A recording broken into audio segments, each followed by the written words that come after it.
Hello, this is Dr. Paul Cottrell, and I'm recording this on January 20th. I'm going to be playing a video that was played at Davos. There was a conference on Japan's turn, which is tied to how can we unlock new sources of growth. So this video that I'm going to be playing is not live streamed, but I think it's important to comment on the conference. I have a series of different videos where I'm commenting on what is being broadcasted from Davos for the public.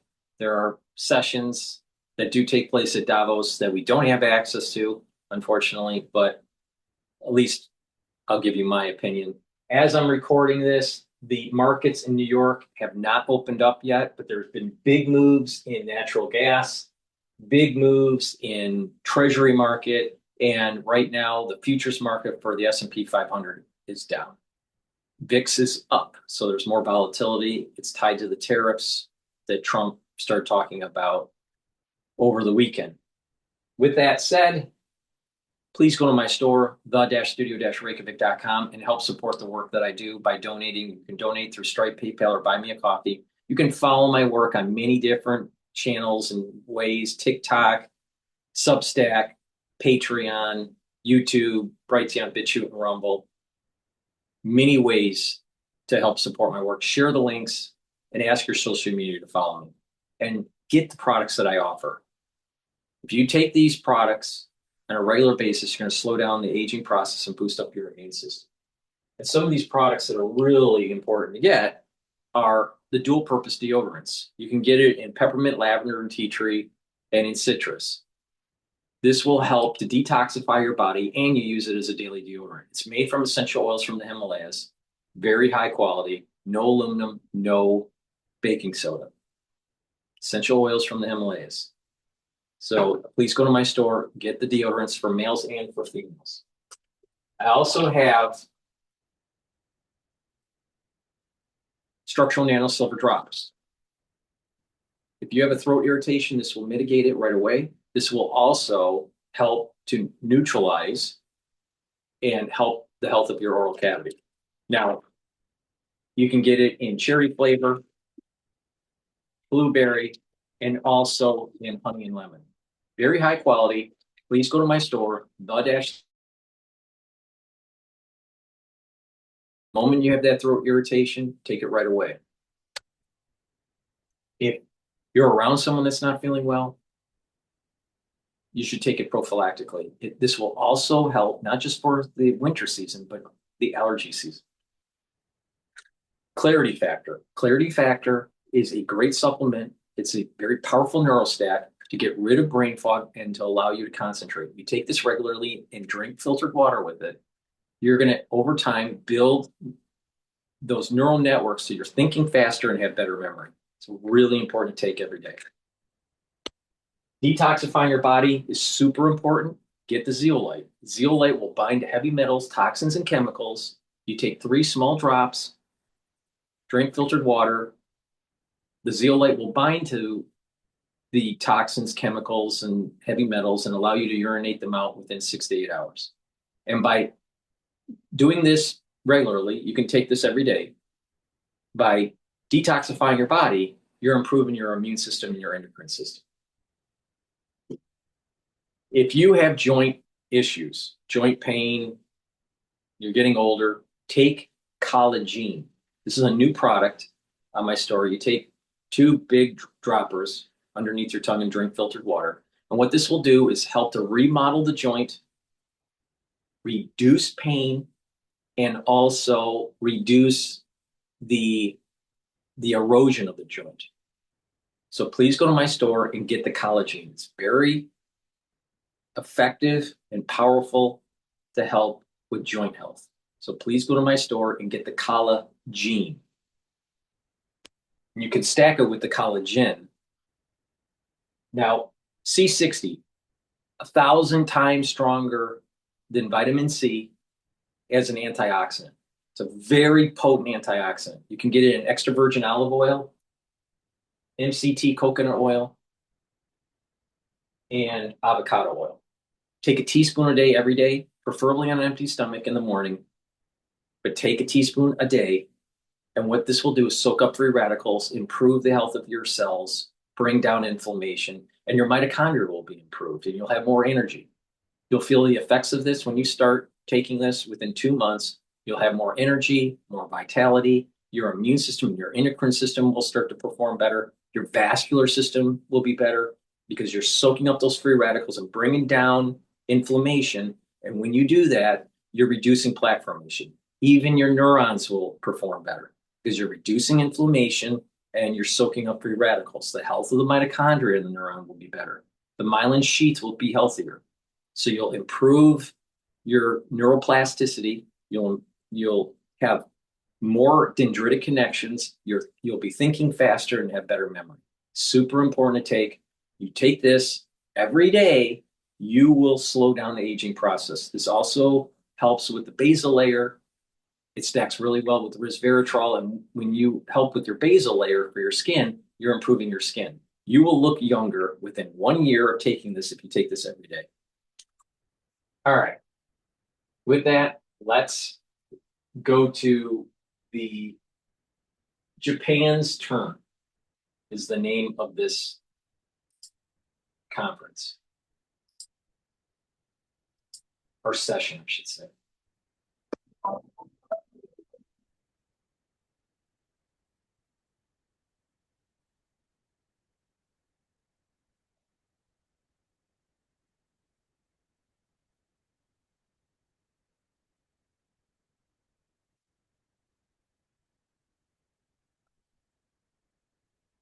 And welcome to this session on Japan. We couldn't be having it at a more interesting moment. An election has just been called in Japan, and we have an incredible panel to discuss everything Japanese today. I'm Gideon Rachman, Chief Foreign Affairs Commentator of the Financial Times, and I'll be moderating today's session.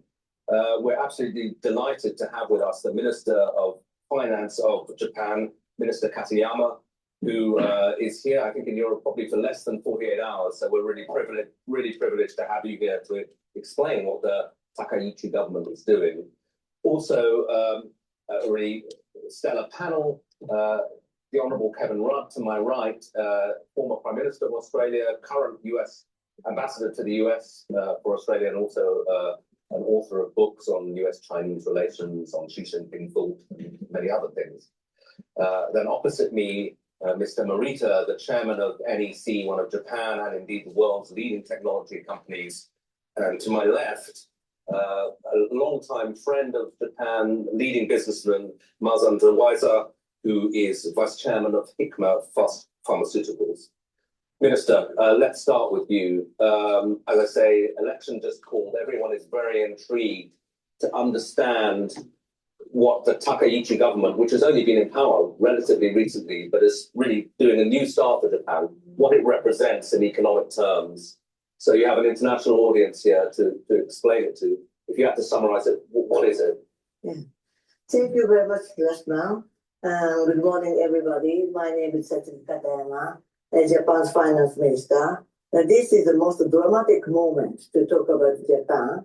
Only yesterday, our Prime Minister Takaichi announced officially the dissolution of our lower house. She said she will stake on our new 3 major policies onto the choice of Japanese people. And I will speak about or explain about all these things with strong Japanese economy through responsible and proactive public finances.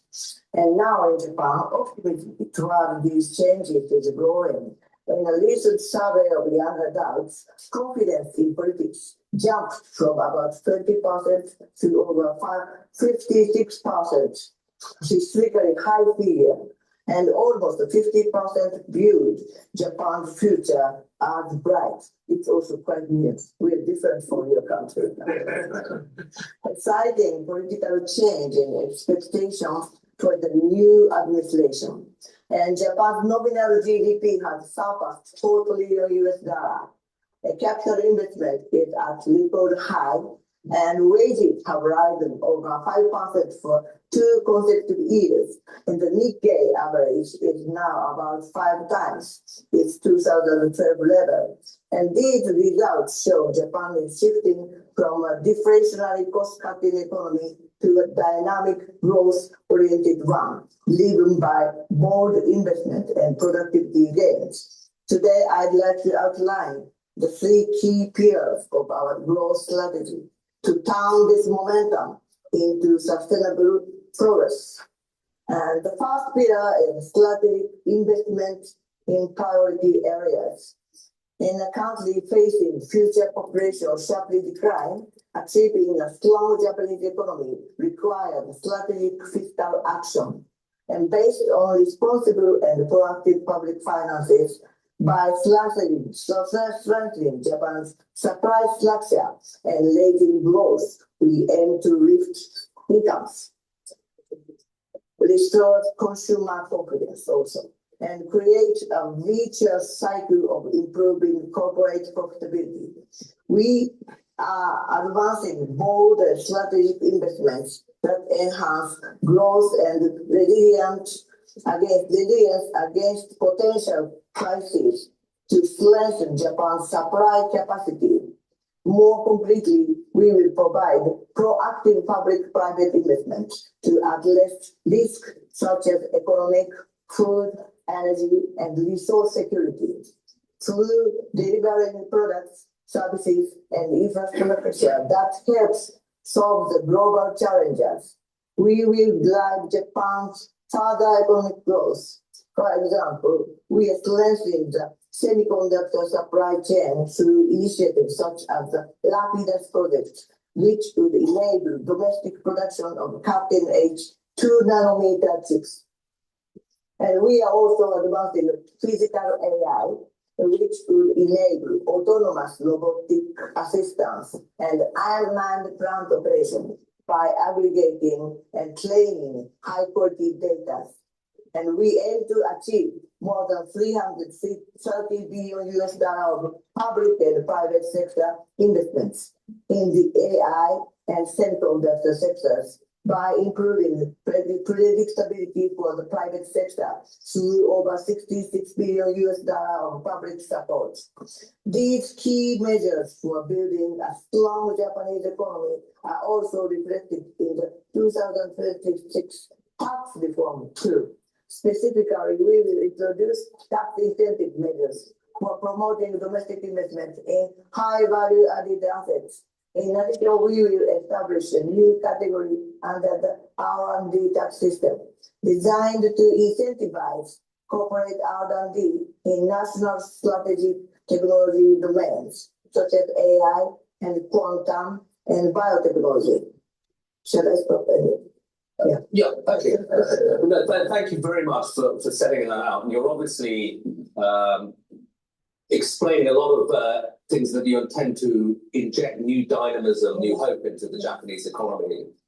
But it also sounds quite expensive, some of it. You know, there's a lot of spending involved also on defense, I gather, in the new geopolitical environment, which I'll ask Kevin about in a minute.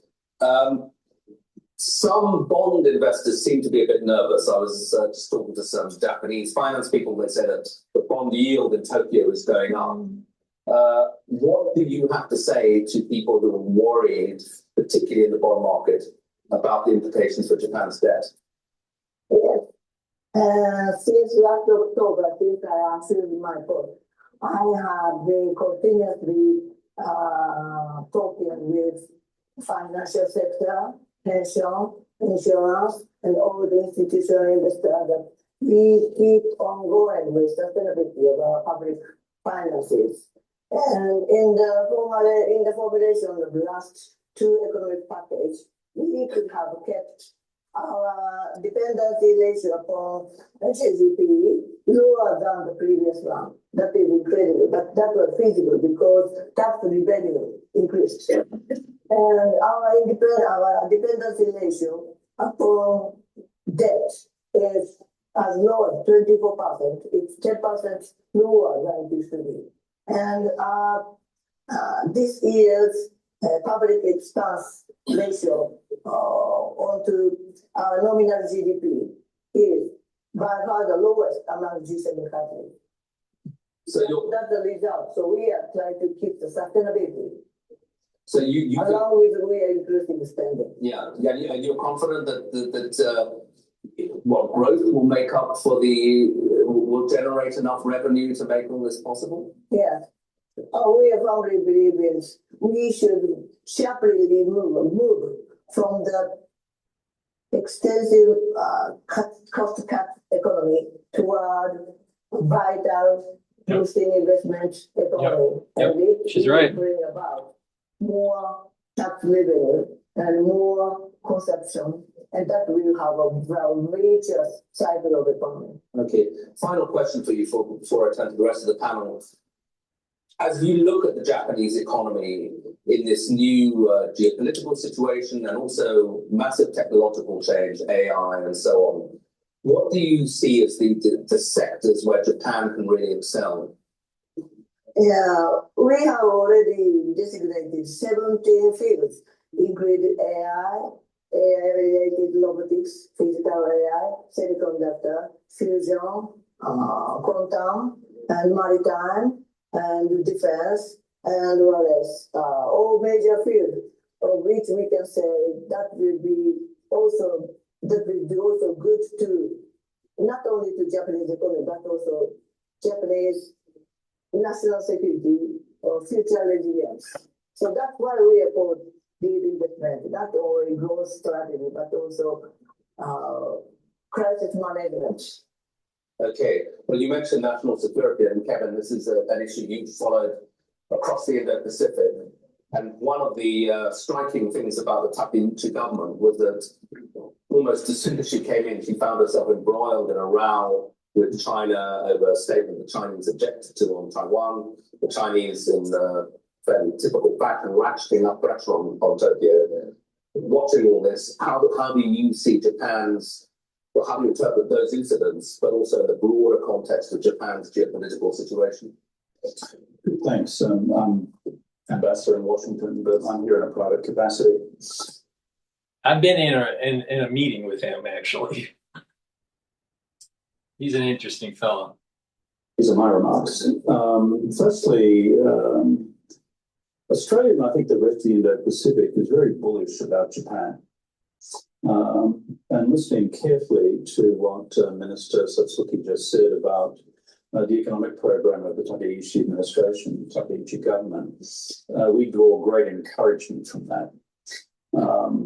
And Japan across the Indo-Pacific is seen as a force for strength, for stability, and increasingly for prosperity.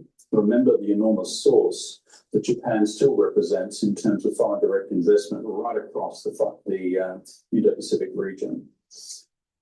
On the specific questions you raised in relation to Japan and China, as you know, the history of the China-Japan relationship has been problematic over many, many decades. I am confident that this current set of difficulties will be overcome by both governments.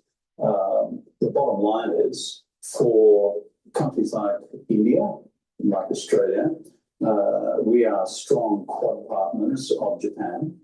All four countries, together with the United States, are committed to long-term strategic stability in the Indo-Pacific. Furthermore, we are collaborating with Japan intimately on the future supply of critical minerals, rare earths, both raw and refined, as well as in critical technologies. And also, what we are doing with Japan is enhancing not only our own defense relationship with Japan and with Korea and with India, but increasingly we find the collaboration across our respective defense communities becoming closer and closer, quite apart from our separate alliances with the United States. In the case of India, of course, it's not an ally. So you put these factors together, I mean, the Indo-Pacific, looking at a large economy like Japan, looking at a large source of foreign direct investment, our friends from NEC are here, for example, looking at Japan as a source of innovation and advanced manufacture. And now a government under Takeuchi doubling down on bringing AI across every element of the Japanese economy. So we see a positive story emerging from Japan, and one which we think will add to aggregate strategic stability in the region. And the Japan-China relationship, always problematic. Now, this is related to the previous video that I did. Japan moved out of a hydrocarbon economy in the 70s into a digital informational economy and focused on semiconductors in the 80s.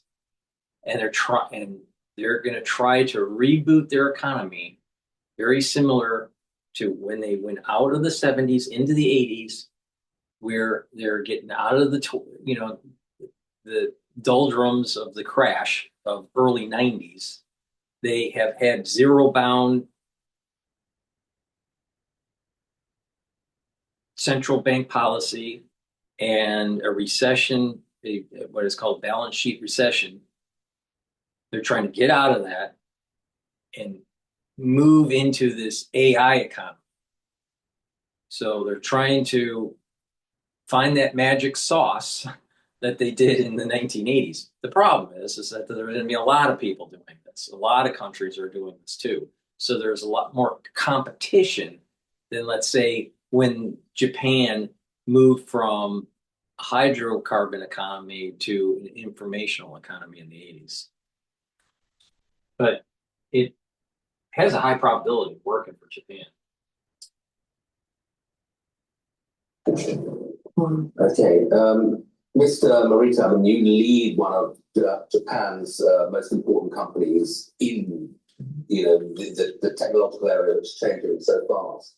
As you look at the opportunities for your company and indeed your country, how do you see it? Yeah, possibly the big difference I saw in the last few years is that people started openly talking about national security together with economy. Right? In the past, and we are kind of reluctantly splitting those two type of things. But now we seriously consider that these two are closely tied. Yep. And I'm very much welcoming openness of new Prime Minister Takaichi-san. And she clearly mentioned this kind of close tie between the two. And then the focus area of 17 is including the defense as well as a high kind of advanced technologies. So that's we should think about. And also, I think thanks to the AI, we see the greater opportunities coming in. And as far as I understand, we are in a very early stage of implementing AI in our lives. And we are talking about GPU, we are talking about LMN, we are talking about data centers.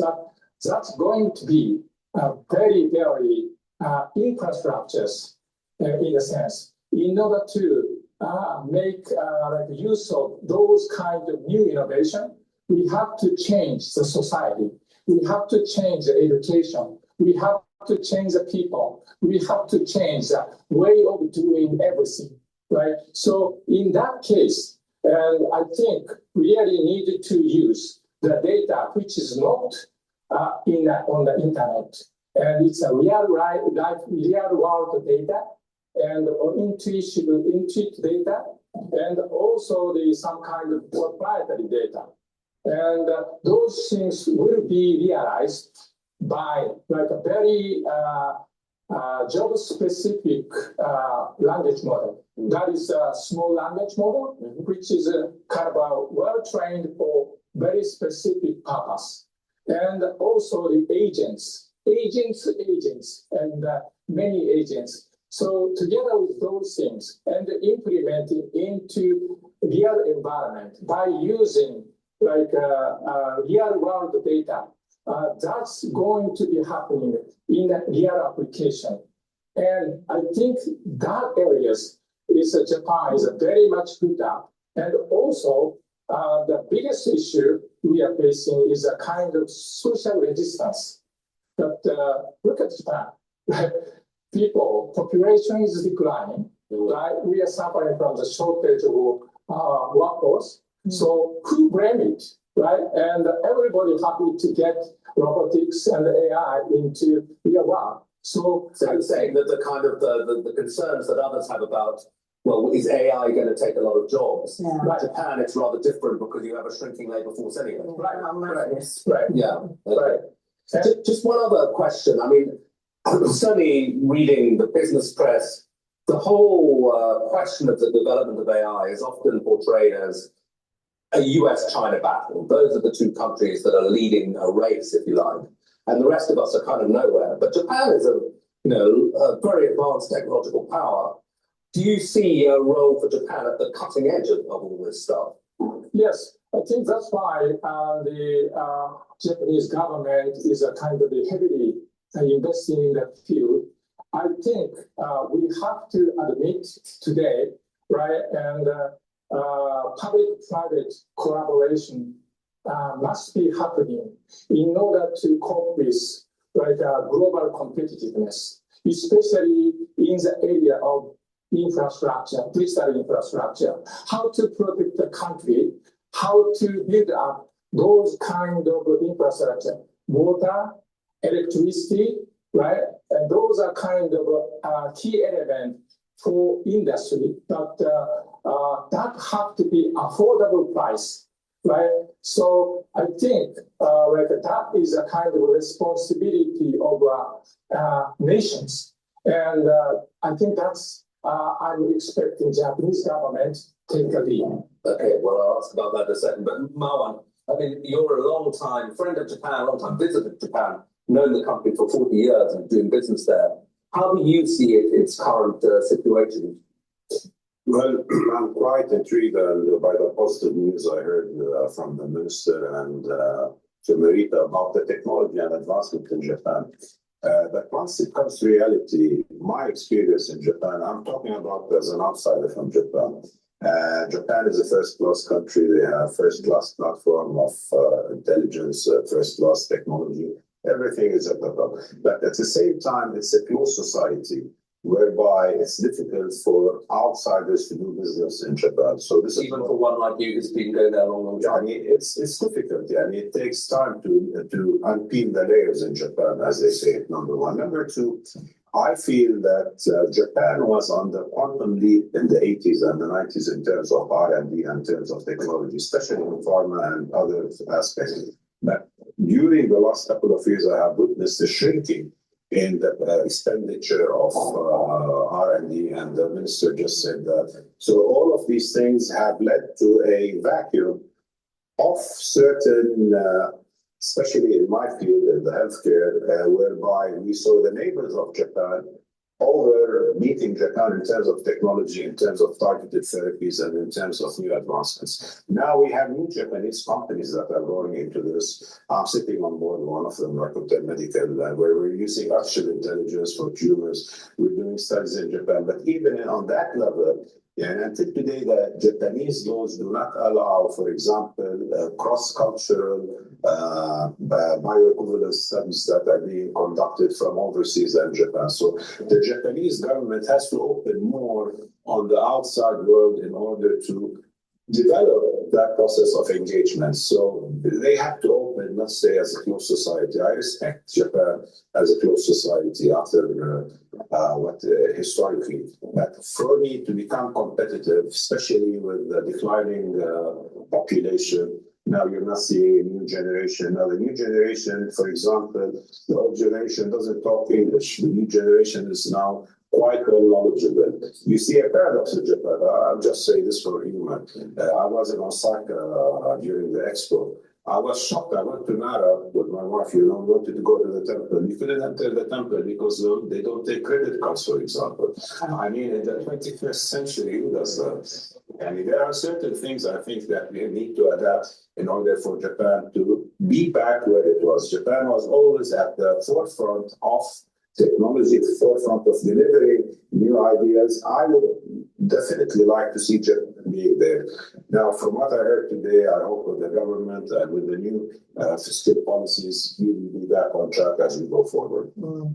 Okay, well, some interesting views from a kind of slightly critical friend. Minister, I'd like to give you a chance to respond. Do you think it's fair to say that Japan is still, in some respects, a slightly closed society, and that you need for to sure it is. open up, or is that For sure. misunderstanding? But I don't think they should open up. Economy is, I would say, think it's a relatively open one, that the hesitation of, for example, testing of pharmaceuticals is not coming from that we are closed. But Japanese people have a tendency not to cooperate with that kind of testing.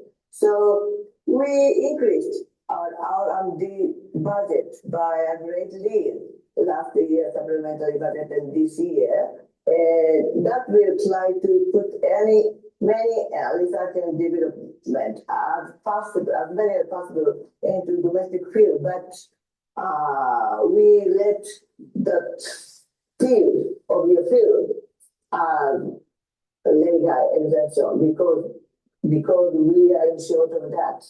But this is true that research and development is essential in many fields. And our pharmaceutical sector, let's say 10 or 20 years, they were aiming for bigger business. But after all, most of our big pharmaceutical companies finally had an alliance, capital alliance with big worldwide spreading companies. And now they all come to see me because last year was a battery year of medical and pharmaceutical budgets. And that is a tendency to be lowered by Trump administration. So they came to ask me to stop that lowering.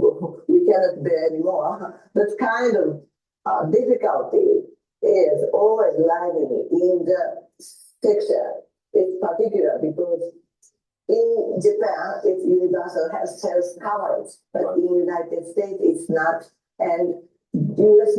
government is trying to minimize the expense onto that compensation for American people. And some are aiming for more universal. So that is a big social and political problem. But we have to think about it. Very interesting, yeah. And in fact, I think that pressure from the Trump administration on pharmaceuticals points to a broader issue for Japan, actually for all countries in the world, but we're talking about Japan, which is that the United States is a less reliable partner, I think we can say. I mean, that it has imposed tariffs on Japan, its close ally, that it is demanding massive Japanese investment in the United States. And at the same time, your other major trading partner, as Kevin was saying, a very difficult relationship with China, just got a bit more difficult. I gather the Chinese, when I was last in Tokyo, it was full of Chinese tourists, and now I'm told they've been told not to come and things like that. So how do you, as it's one of the world's largest economy, but not a superpower, navigate this new geopolitical environment and run an economy when you have both the US and China putting different forms of pressure on you? Mr. Lashma, it's a very good question and always posed to us. We are between United States and China for long years, and we can't move. So geopolitical. And we did have a war with both of them. Yeah. We know both of them very, very well. So finally, we had the only national security treaty with the United States.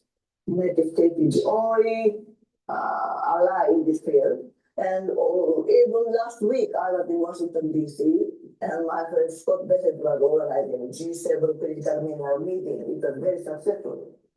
And on that sense, we are facing the restriction from the side of the Chinese government without any good reason. But it also happened. It's always happened since 2010. These reasons now have nothing to do with trade or economy, just for another reason. But whatever it happens, the United States and our ally in G7 are always of our helps. And Japan is the only country which have seat in G7, and it's been 50 years 50 years, we have the only country in Asia who have a complete free currency. So that's my answer.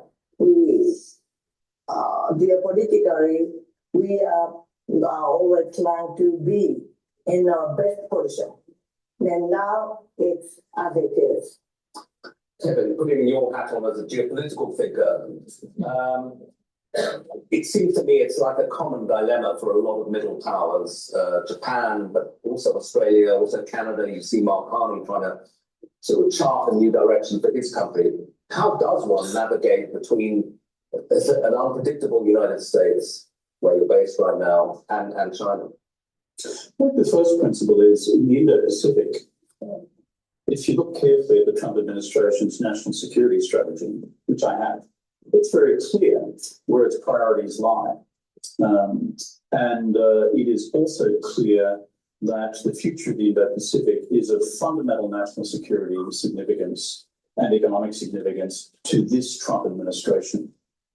And whatever noise occurs in the public debate about foreign policy and national security policy, have a look at the fundamentals of the agreed interagency administration-wide position, within which they see enhanced roles for allies such as Japan, the Republic of Korea, and Australia, and also the Philippines within the region. So that is kind of pretty fundamental. It's a different set of geostrategic circumstances to that which we now see in relation to Europe and the transatlantic. I think the second point is, going back to the China dynamic, the reality is because Japan is a long-standing treaty ally of the United States, so is the ROK, so is Australia, India, a more recent strategic partner of the United States, that creates of itself underlying and continued structural tensions with Beijing. That's just a reality. Mm-hmm. And the challenge of foreign policy and economic policy is simply to navigate within that reality rather than pretend that reality doesn't exist. And so the Japanese self-defense force continues to grow, the Australian defense force continues to grow, similarly in India and similarly in the ROK, and they work increasingly together. Thirdly, for the future, and again, it goes back to an earlier comment I made about Japan, open society, closed society. I've been to Japan many times. I like the place a lot. Don't know it as well as you. I know China very well. I speak Chinese. I don't speak Japanese. If we take the existing arrangements which underpin our, shall we say, common endeavours in the Indo-Pacific, it's a Japanese idea to create a free and open Indo-Pacific. That's a Japanese idea, which the rest of us have accepted. It's a Japanese-led initiative to have the Trans-Pacific Partnership 11, minus the United States, because they're currently in a protectionist frame of mind. But if you take those two visions carefully, it answers your question about how can Japan and the rest of us open increasingly to each other? Japan, Korea, Australia, India, the four largest economies outside of China in the Indo-Pacific. When you put those four together, you're looking at a critical mass of goods and services, investment markets and technology before you look at our external links with Europe. So finally, in terms of navigating the US relationship, this is an ongoing pragmatic challenge for each of us. But I'm saying in the Indo-Pacific, the fundamentals are of a different nature to those which pertain in Europe at present. Just a quick one. The national security strategy you referred to and then subsequent US actions in Venezuela and now towards Greenland, there's a new emphasis on the Western Hemisphere. Are you concerned at all that it sort of is a nod towards a sphere of influence world which would see a declining US role in the Indo-Pacific? I think you apply there a zero-sum game. That's one or the other. Let's take three traditional areas of US strategic engagement. Number one, the Indo-Pacific, China-US strategic competition. Number two, the transatlantic and Europe, currently seeing the dynamics of Russia and Ukraine. And three, the Middle East and all of its complexity and its sub-theatres, of which there are many. Underpinning that is an abiding Republican concern and MAGA concern about their own hemisphere, and certainly about increased Chinese presence in Latin America, both the Caribbean and mainland Latin America. It is therefore understandable that this administration places now a new priority on Latin America. but it is a false analysis of their national security priorities to see an increased, shall we say, activity tempo in Latin America and a parallel decrease in the Indo-Pac. I was recently in Indo-Pacific Command in Honolulu with Admiral Paparo. There is nothing but growth occurring in Indo-Pacific in terms of US capabilities, US operations, and US engagement with the rest of us. So it's a different reality. Okay, and Mr. Morita, I mean, in your earlier remarks, you said that tech and defense are increasingly important, and we know the Japanese defense budget is going up. But Japan has its own very specific culture on defense. It's being worried, for example, about defense exports. Do you think that is changing, and do you see Japan developing a really significant defense tech sector now in this new change situation? I feel that the definition of the defense is changing over time, right? And cybersecurity, right? And are you talking about cybersecurity as a part of defense or war and army or something? And also, we are doing a submarine cable, which is a very much essential part for protecting the country. But it's a cable and the connections and broadband boundaries, right? But that's very much essential for protecting digital infrastructures for the country. And we see that a lot of things happen in that areas. So Japan, without kind of arguing those kind of things, this is a part of the defense, this is not defense. We are talking about advanced technology, which is a kind of increase in the protection of the country, right? And for example, like a satellite, right? A satellite constellation is can be used for observatory of situations and surely helping the country to protect its land. And also submarine cable as well, and also AI. For example, Japan is one of the few countries who can develop the large language model from scratch. So it's a pretty much autonomous, independency we can capture. Japan in a position of sharing that benefit to other countries other than China and the United States. That's a way I think we can contribute to increase the protection on the peaceful world. That's I think we should do. Okay. I want to give the audience a chance to ask some questions in a second, but a last one for the minister. Yeah. Prime Minister Takaichi is the first female Prime Minister of Japan, and you were the first female Finance Minister. And I remember, in previous Japan sessions during the Abe period, there was a lot of talk about womenomics. Are we now actually seeing it in action, that Japan is mobilizing its female talent, really? Is that part of your pitch going into this election? Of course, it's always part of our pitch. And also, we are trying to protect and reinforce what Mr. Morita has said. This is the force of our industry and super high-tech area. Only Japan can do that.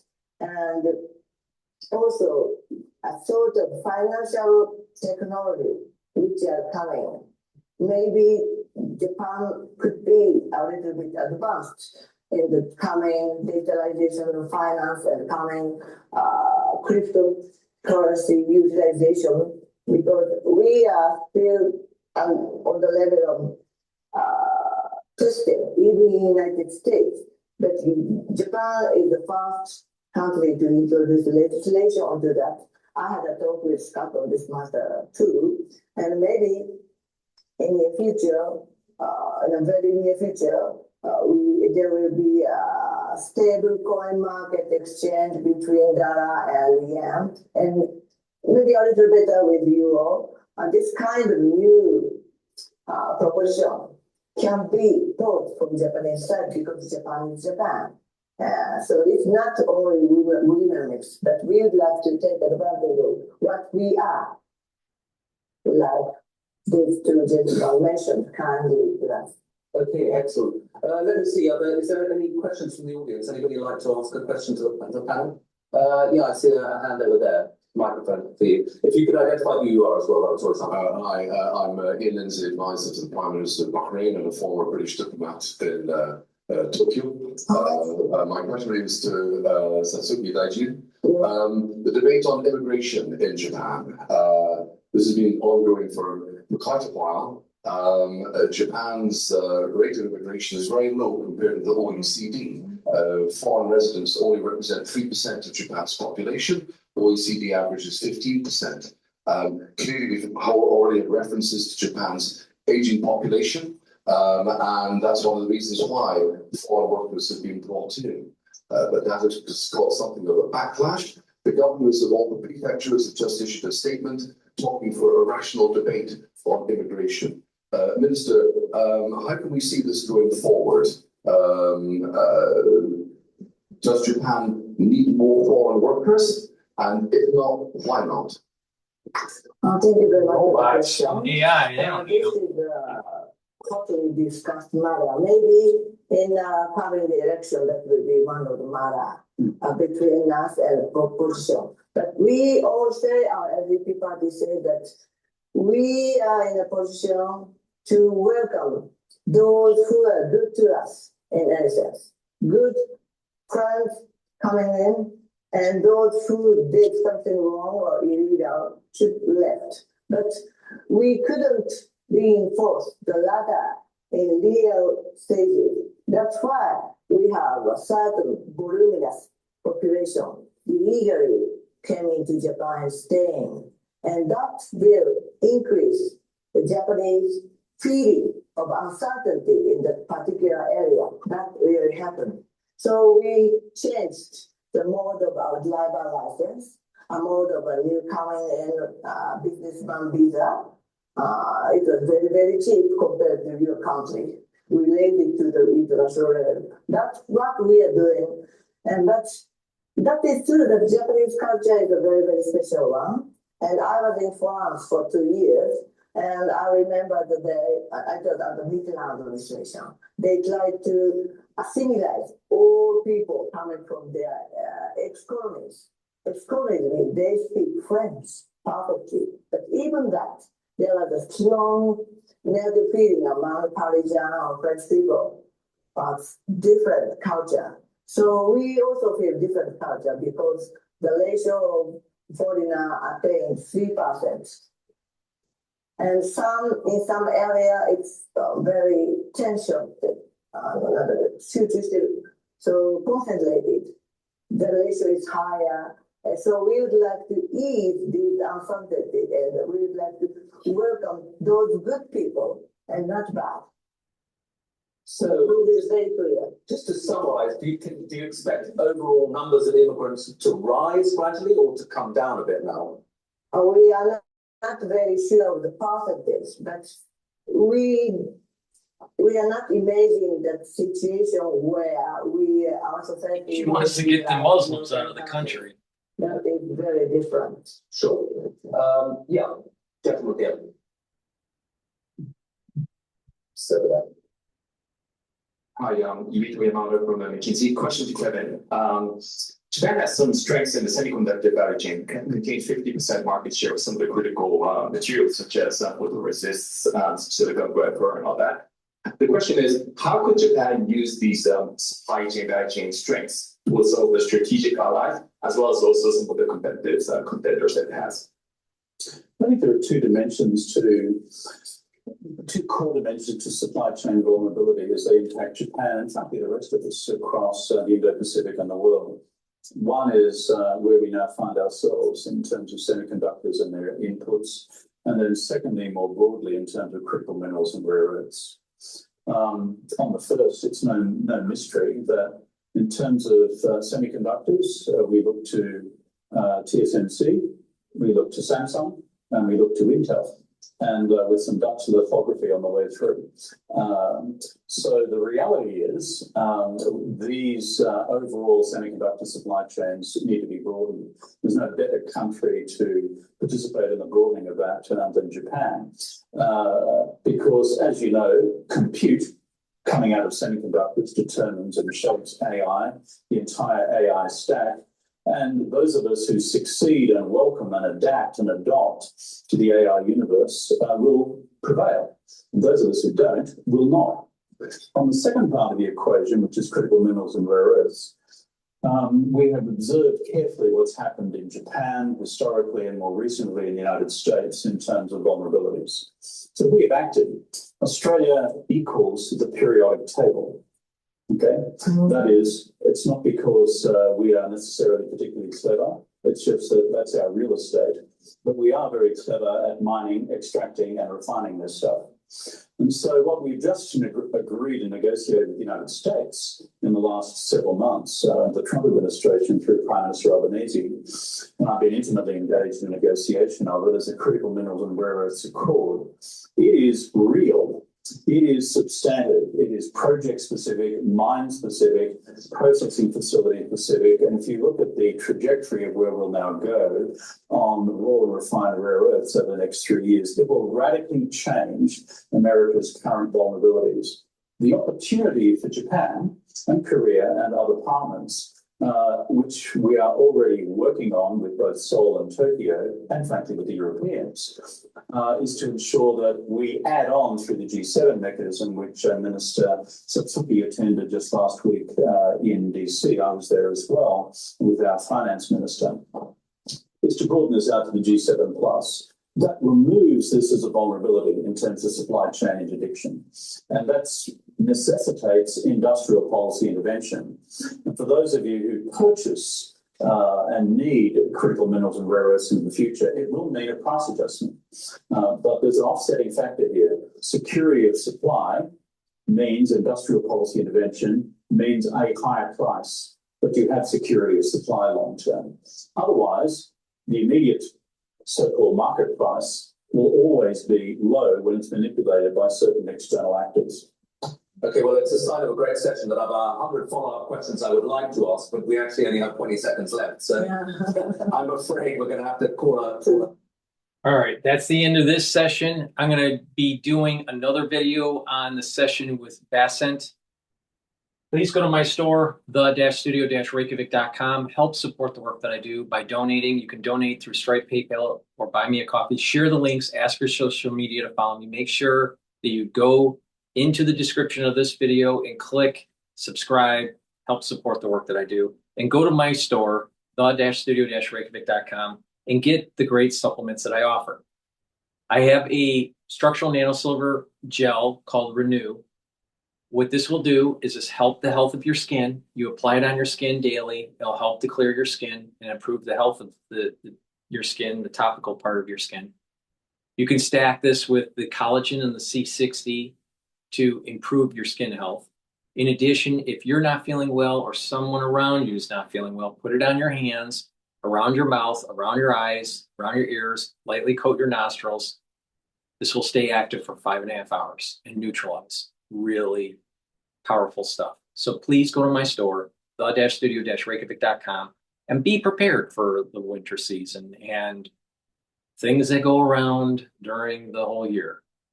And this will help to improve your skin health. If you have a cut, an abrasion, or a minor burn, it will heal quicker if you apply this to it. So please go to my store and get the Renew Silver Gel. With that, that's the end of my broadcast. Thank you for listening and have a nice day.